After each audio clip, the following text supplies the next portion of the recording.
జనాభాలో అగ్రభాగమైన యువతకు దిశానిర్దేశం చేసేందుకై, యువత సమస్యలను చర్చించి పరిష్కారం అన్వేషించేందుకై, యువత అవకాశాలు ఆకాంక్షలను సాధించేందుకై, యువతను సన్మార్గంలో సామూహిక శక్తిగా మార్చేందుకై, సురాజ్య సాధన దిశగా యువతను జాగృతం చేసేందుకై యువపథం యువపథం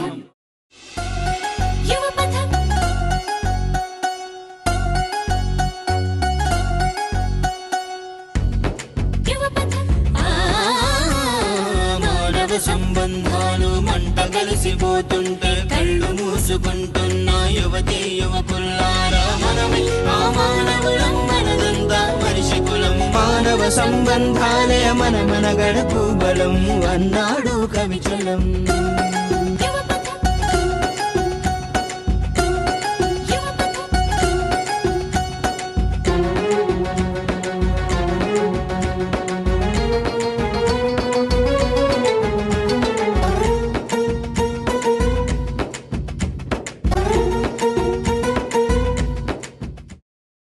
ఈ కార్యక్రమం ఎందుకు చేస్తున్నామంటే, మన రాష్ట్ర జనాభా 8 కోట్లు, మన దేశ జనాభా 120 కోట్లు.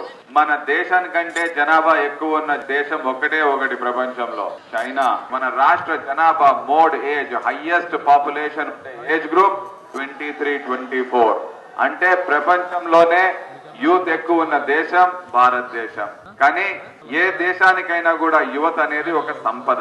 దాన్ని భవిష్యత్తులో తీర్చిదిద్దుకుంటే వాళ్ళు రాష్ట్రానికి మానవ వనరులుగా తయారయ్యి రాష్ట్రానికి దేశానికి అభివృద్ధి చేసి సంపద సృష్టిస్తారు. కాబట్టి యువత కూడా దేశానికి రాష్ట్రానికి ఒక సంపద. అయితే అదే సంపద వాళ్ళ భవిష్యత్తు అంధకారంలో ఉంటే, భవిష్యత్తులో వాళ్ళు నిరుద్యోగులుగా మిగిలిపోతే, వాళ్ళు తప్పుపోతే వాళ్ళు కూడా సమాజానికి ఒక భారంగా తయారయ్యే రిస్క్ ఉంది. ఎప్పుడైతే యూతే సమాజానికి, ఇప్పుడు వృద్ధులకు పెన్షన్ ఇచ్చినట్లు యువతకు కూడా పెన్షన్లు ఇస్తూ నడిపించాలంటే ప్రపంచం నడపడం చాలా కష్టం. ఎందుకంటే యూత్ అంతా కష్టపడి పనిచేస్తే, మిడిల్ ఏజ్ పీపుల్ కష్టపడి పనిచేస్తే, అప్పుడు దాంతో వచ్చిన సంపదతో ట్యాక్సులతో వేరే వాళ్ళ భారం మోయొచ్చు. యువతనే భారం అయిపోతే దేశానికి 2 రకాల రిస్క్ వస్తుంది. ఒకటి ఎకనామిక్ రిస్క్, ఇంకోటి పొలిటికల్ రిస్క్. ఈ కార్యక్రమం చేపడుతుంది. మీలోకి వచ్చి మీలో చర్చలు జరిపించి మీ సమస్యలేంటి, వాటికి పరిష్కారాలేంటి, ఇవన్నీ మీలో చర్చలు జరిపించడానికి మీ దగ్గరకు తీసుకొచ్చిన కార్యక్రమం యువపథం. ఈ రోజు మొదటి స్పీకర్ రేఖ. పెద్దలకు నమస్కారం. నేను యాక్చువల్గా వచ్చి హైదరాబాద్లో జాబ్ చేస్తూ ఉన్నాను. కానీ కొన్ని కారణాల వల్ల ఇక్కడికి హోమ్ టౌన్ రావాల్సి వచ్చింది. మన స్టూడెంట్స్ అందరి కోసం ముఖ్యంగా అమ్మాయిలు చెప్పాలంటే, ఎందుకంటే చాలా మంది పేరెంట్స్ అమ్మాయిల్ని వేరే ఊర్లకు పంపిరనమాట. ఎందువల్లంటే అమ్మాయిలు సెక్యూరిటీ ఉందని అనుకోవచ్చు, లేదంటే వాళ్ళకి దూరంగా ఉంటారు పిల్లోళ్ళు అని ఫీల్ అవ్వచ్చు.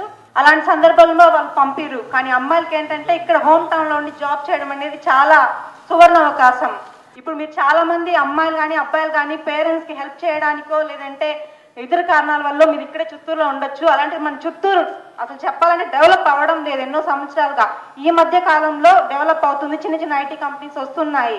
ఇలాంటి సందర్భం మనము చాలా యూజ్ చేసుకోవాలి. ఇలాంటి చిన్న చిన్న ఐటీ కంపెనీస్ ని గవర్నమెంట్ మనకి ఇంకా ఎక్కువ ప్రొవైడ్ చేసి మన చిత్తూరుని ఫస్ట్ డెవలప్ చేసేదానికి మనం హెల్ప్ చేయాలి వాళ్ళకి. మెయిన్ ఏంటంటే మన ఇండియన్స్ ఉండే అలవాటు ఏంటంటే bad habit going abroad.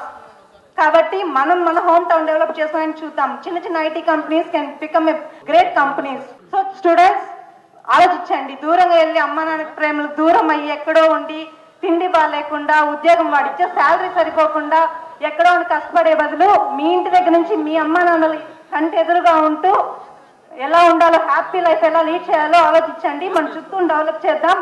All the best. ఇక్కడ కాలేజెస్ ఉన్నాయి, హాస్పిటల్స్ ఉన్నాయి, టీచర్స్ ఉన్నారు, మన ఇళ్ళు ఆస్తులు ఉన్నాయి, మన ఫ్యామిలీస్ ఉన్నాయి. కానీ అంతా చదువుకున్న తర్వాత ఉద్యోగ అవకాశాలు లేవు. కాబట్టి అందరం బెంగళూరు, చెన్నైకో పోవాలి. మన సొంత జిల్లా, మన సొంత టౌన్ చిత్తూరునే ఎందుకు డెవలప్ చేసుకోకూడదు? ఇక్కడే డెవలప్ చేసుకుంటే, ఇక్కడే ఉద్యోగాలు సృష్టిస్తే మేము ఇక్కడే ఉండొచ్చు, మా తల్లిదండ్రుల కళ్ళ ఎదురుగా హ్యాపీగా ఉండొచ్చు అని కూడా చెప్పింది. ఈ రోజు మనం యువపథంలో 3 సబ్జెక్ట్స్ మాట్లాడుతున్నాము. ఒకటి ఉద్యోగాల గురించి, యూత్ భవిష్యత్తులో ఉద్యోగ అవకాశాలు ఎట్లా ఉన్నాయి, వాటికి సంబంధించిన సమస్యలు ఏంటి.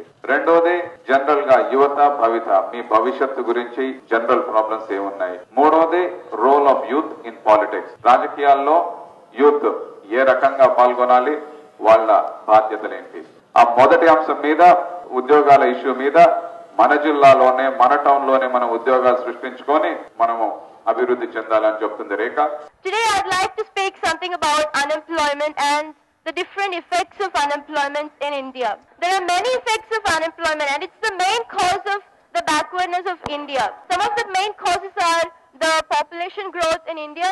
The population is so high that the people are unable to find employment opportunities.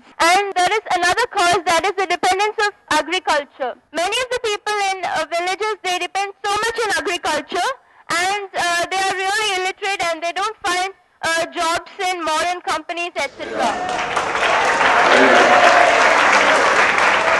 ఒక స్టూడెంట్ అనుకుంటే ఏదైనా సాధించవచ్చు ఈ లోకంలో.